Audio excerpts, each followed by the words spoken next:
rahmet olarak gönderilmiş bir peygamberdi. O Yaradan'ın Habibim diye seslendiği efendilerin efendisiydi. O Hatemul Enbiya idi. O son peygamberdi.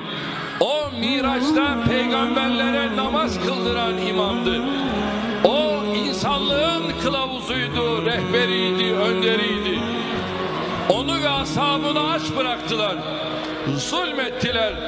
İşkencelerden geçirdiler. Tahkir ettiler. Dışladılar. Toplumun dışına ittiler. Dayanamadı.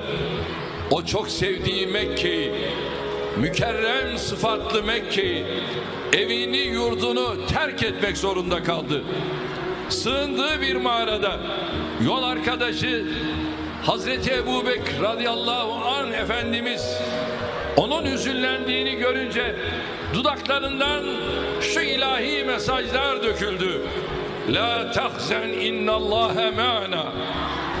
Korkma, çekinme, üzülme, hüzünlenme, yeyse kapılma. Allah bizimle beraberdir dedi. Kardeşlerim, sevgili yavrular, bize gelen emir son derece açıktır. Festakim kema ümirt.